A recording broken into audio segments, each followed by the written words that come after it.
You know what one of the biggest traps people fall into when dating? Being nice. And before you start thinking, wait, isn't being nice a good thing? Let me be clear. It's not about being rude, cold, or dismissive. It's about understanding that being overly nice is often just another way of seeking validation. And the moment you start looking for validation, you lose power in any relationship. Think about it. How many times have you been overly accommodating, always saying yes when you really wanted to say no? How often have you laughed at a joke that wasn't funny, agreed with an opinion you didn't fully believe in, or bent over backward just to make someone like you? This isn't kindness. This is fear. Fear that if you don't please him, he'll lose interest. But here's the truth. The more you chase someone's approval, the less they value yours. Attraction isn't built through being easy, agreeable, or always available. It's built through confidence, self-respect, and a sense of value in yourself. When you're constantly giving without considering your own needs, you're essentially telling someone, I need you to like me because I don't fully like myself. And that's not an energy anyone finds attractive. What people respect, what makes them sit up and take notice, is someone who owns their worth without needing external confirmation. Let's flip the script. Imagine you meet someone you're incredibly drawn to. Now imagine that instead of bending to fit their world, you stand firm in your own. You say what you actually think, not what you think they want to hear. You express your standards without apology. You don't over-explain or justify yourself. You let them come to you instead of overextending to earn their time. That shift alone makes all the difference, because here's what happens when you stop seeking validation. You become the person who naturally commands it. Suddenly, you're not the one wondering, does he like me? Instead, you're observing, do I like him? That subtle but powerful shift changes the way people experience you. It moves you from a position of chasing to a position of choosing. Now, I'm not saying you should be indifferent or play mind games. This isn't about manipulation. This is about showing up as someone who values their time, their opinions, and their standards. If you feel the need to be overly nice just to keep someone interested, ask yourself, do I actually like this person, or do I just like the idea of being liked? Because there's a big difference. When you stop trying to prove your worth, you start radiating it. When you stop putting someone else's comfort above your own needs, you create a dynamic where respect and attraction can actually grow. People, especially men, are drawn to confidence, not arrogance, but that quiet, unshakable certainty that says, I know who I am, and I don't need external validation to confirm it.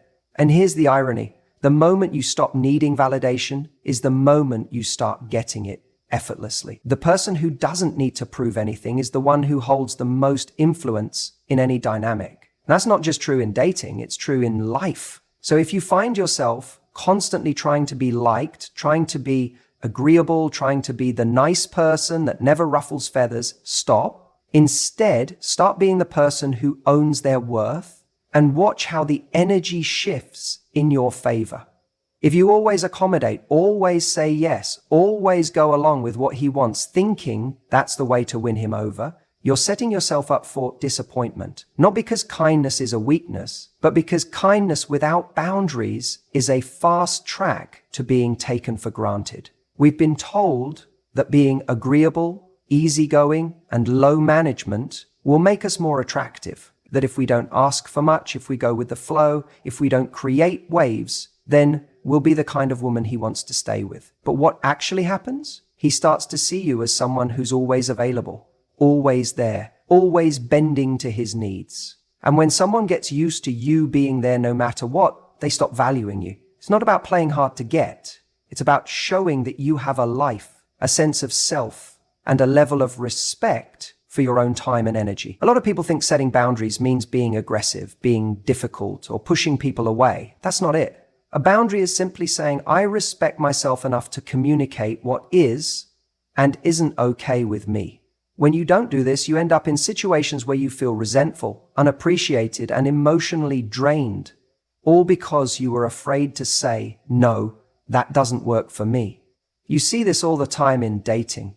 You're talking to someone new and they cancel plans last minute. You tell yourself, It's okay, things happen, even though it bothers you. Then it happens again and again. But instead of addressing it, you smile and pretend it's fine, hoping that by being understanding, he'll appreciate you more. But what does he actually learn?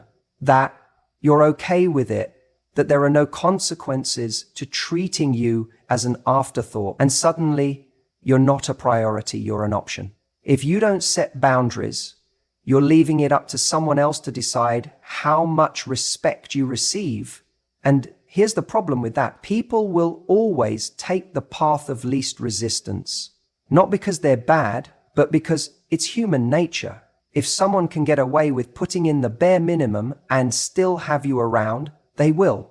That's why you need to teach people how to treat you. And the way you do that isn't by hoping they'll just figure it out. It's by making it clear from the start. You don't have to be mean. You don't have to argue. You just have to be direct. I don't like when plans are cancelled last minute. If you're serious about seeing me, I need more consistency. And then, this is key, you have to back it up with action. If he keeps cancelling, you don't keep making plans. If he disrespects your time, you don't reward him with more of it. If he's inconsistent, you match his energy by investing less, not to play games, but to send a message. I value myself too much to settle for this. Think about the people in your life you respect the most. I guarantee they are people with strong boundaries. You know what they will and won't tolerate. You don't take advantage of them not because they're unkind, but because they have a strong sense of self. That's what makes them magnetic. And that's what makes a woman irresistible, not just to a man, but to the world. When you start setting boundaries, something interesting happens. People who only wanted to take advantage of you will drift away. And that's a good thing. Let them go.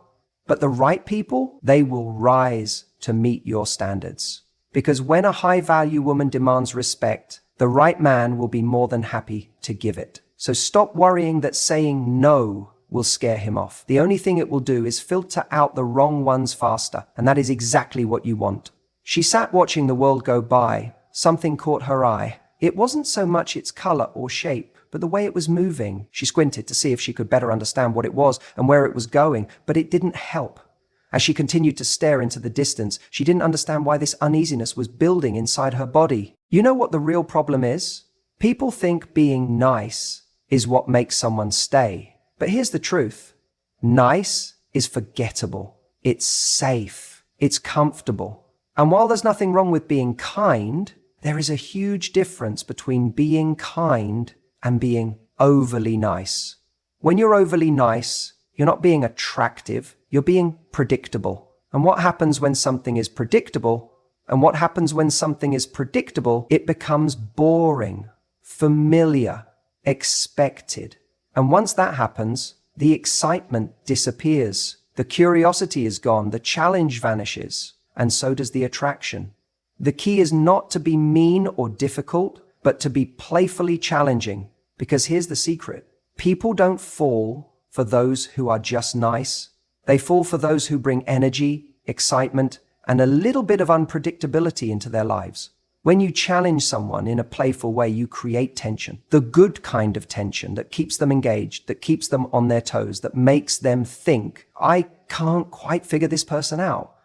And that's exactly where you want to be. Imagine a guy takes you out on a date and he's telling you about his latest gym routine, how much he lifts, how disciplined he is. Most people would respond with, wow, that's amazing. You're so strong. But what if instead you smirked and said, that's cute, but can you do all that and still carry 4 grocery bags in one trip? Instantly, you've turned a simple conversation into something engaging. You've made it fun. You've added a little challenge. And in that moment, he sees you as someone different, not someone who just agrees with everything he says, but someone who plays along, who keeps the energy up, who makes him want to impress you even more. Think about it. When was the last time you truly felt captivated by someone who was just nice? You don't remember those people because they didn't make an impact. What you remember are the moments where someone sparked your curiosity, where someone made you laugh, where someone didn't just hand you their approval, but made you earn it. That's what being playfully challenging does. It makes people want to step up, to show up, to keep coming back for more. Now, some people hear this and think, but I don't want to play games. And that's the mistake. This isn't about games. It's about chemistry. It's about showing up as someone who isn't just there to please, but someone who has her own energy, her own presence, her own spark. Because the moment you start adapting yourself just to keep someone happy, you're no longer being you. You're being what you think they want, and that is never attractive. Here's what happens when you bring a little playful challenge into your interactions. First, you immediately stand out. When everyone else is nodding and agreeing, you're making them think. Second, you create a dynamic where the other person actually has to put in effort, and effort is the foundation of attraction. The more someone feels like they have to earn your attention, the more they value it. And third, you become the kind of person who makes every interaction feel like a little adventure. Not just a conversation, but an experience. The best relationships aren't built on politeness, they're built on connection. And connection doesn't happen when you're constantly saying yes and playing it safe. It happens when there's tension, when there's laughter, when there's a feeling of, what's this person going to say next? That's what keeps things alive. That's what keeps attraction growing. So stop thinking that being nice is what's going to get you the relationship you want. Stop believing that if you agree with everything he says, he's going to wake up one day and realize you're the one. That's not how it works. You don't want to be the woman he forgets about. You want to be the woman who keeps him coming back. And that doesn't happen by being nice. It happens by being unforgettable. Think about how much energy you give to people who don't give it back. How many times have you overextended yourself, trying to prove your worth to someone who is only half invested? How many times have you made excuses for someone who isn't prioritizing you? It's an exhausting game, and worst of all, it's one you'll never win, because when you give everything to someone who isn't reciprocating, you don't look valuable, you look desperate. And here's the truth. The people who are worth your time will never need convincing. They will never make you feel like you're constantly chasing their attention, their effort, or their love. The second you start to notice that you are the one always initiating, always planning, always trying to bridge the gap, that's the moment you need to stop and reassess. Because this isn't about whether they like you enough. It's about whether they respect and value you enough to show up the way you deserve. We tend to get caught up in this idea that if we just show them how good we are, how caring, how loving, how supportive, then they'll wake up one day and say, wow, I should appreciate this more. But that's not how attraction works. That's not how respect is built. If someone is only half invested and you keep over-delivering, all you're teaching them is that they don't need to step up because you'll do it all for them. They don't need to call because you'll be the one reaching out. They don't need to make plans because you'll always be there, waiting, available. You become a safety net instead of a priority.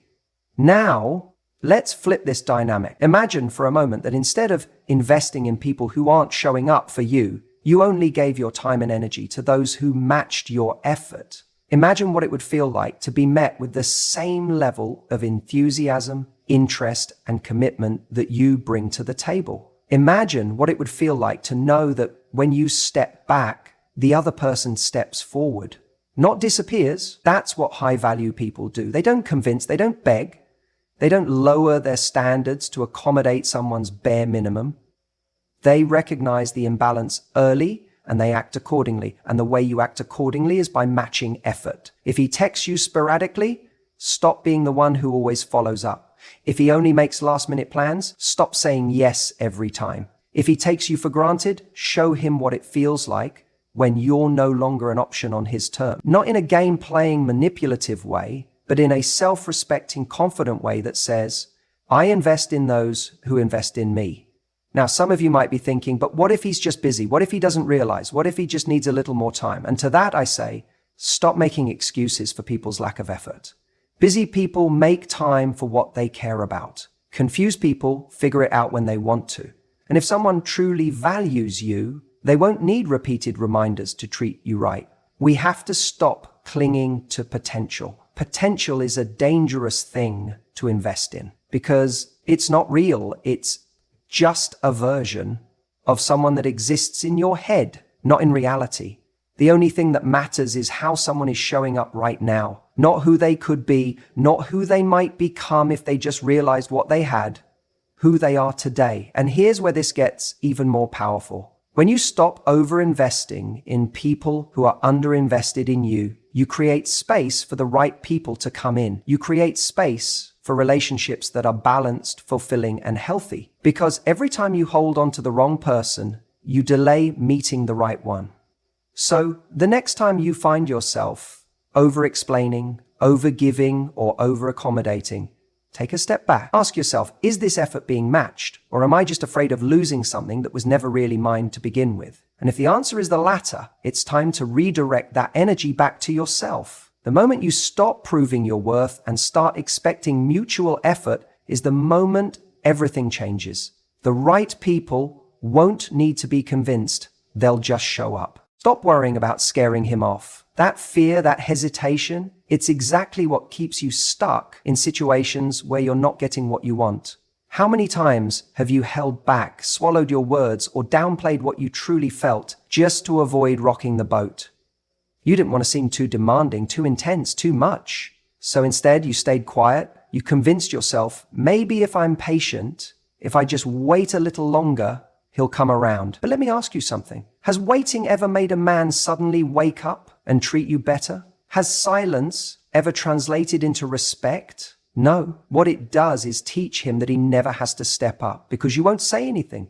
You won't challenge him. You won't risk losing him. And that's the biggest mistake you can make. The irony is the very thing you fear, losing him, is already happening the moment you start playing small. When you stop voicing what you need, when you settle for crumbs and call it a meal, you're slowly fading into the background of his life. And then one day you wake up and realize you've molded yourself into someone you don't even recognize. Someone who says, I don't need much. I'm easygoing, whatever works for you. But deep down, you do need something. You do have wants. You do have standards. You're just not saying them out loud. So let's flip the script. Instead of being afraid to lose him, be afraid to lose yourself. Be afraid of the time wasted, the energy spent on someone who was never truly meeting you at your level. Be afraid of looking back and realizing you never asked for what you deserved because you thought it would push him away. Here's the truth. If stating your needs makes him pull back,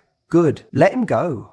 That's not a loss. That's a win. Because the right man, the one who's actually worth your time, won't be scared off by your standards. He won't run when you say, this is what I need in a relationship. He won't disappear when you show him that you know your worth. He'll rise to meet you. But he can only rise to meet you if he knows where you stand. If you're unclear, if you're always bending, shifting, accommodating, then he doesn't see a woman with a strong presence. He sees a woman who will settle.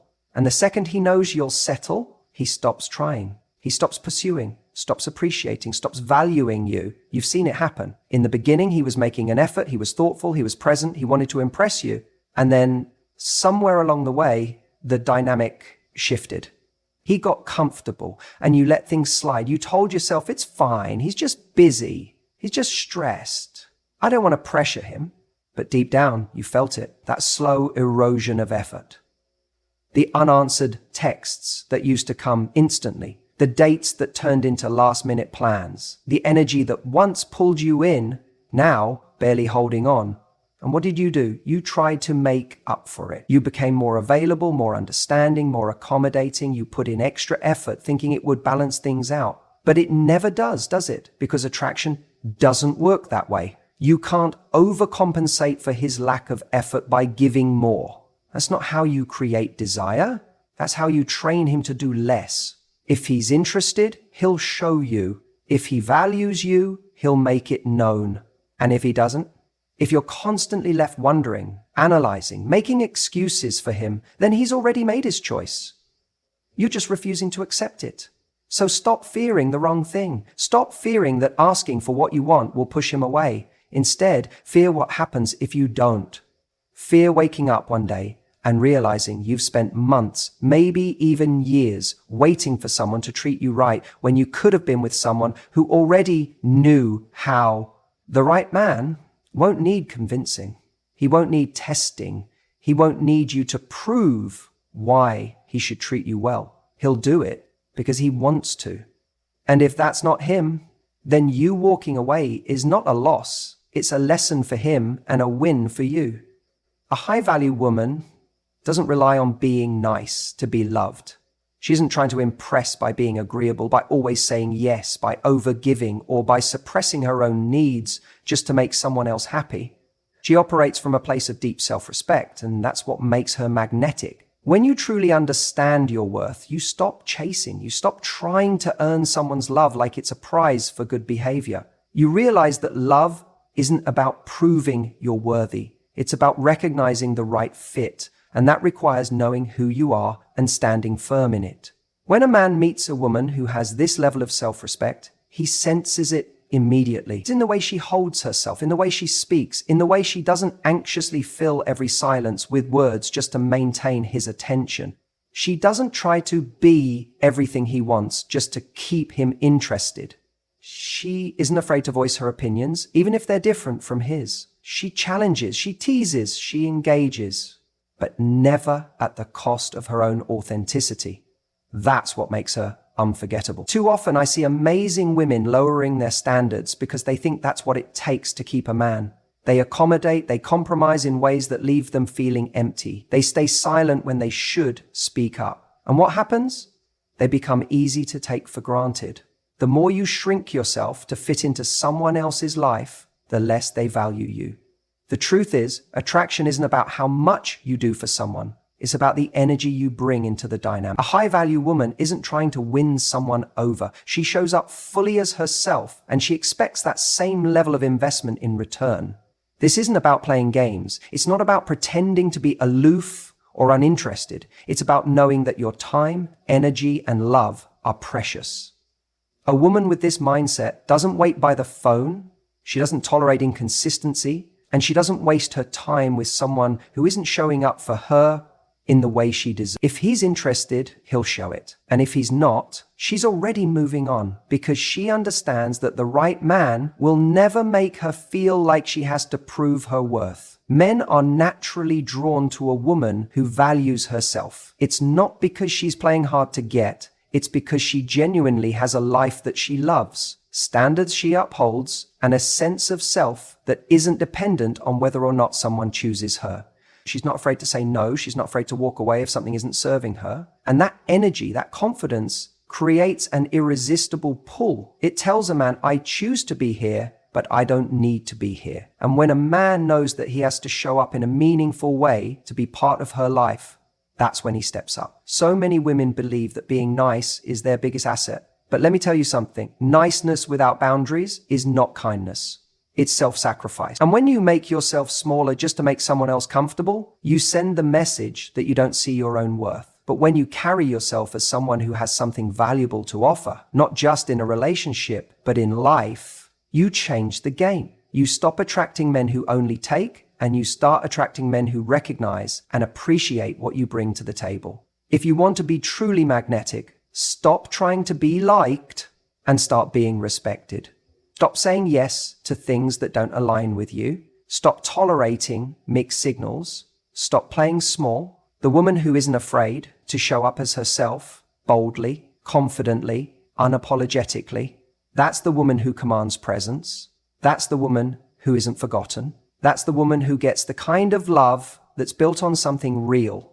And that's exactly who you have the power to be.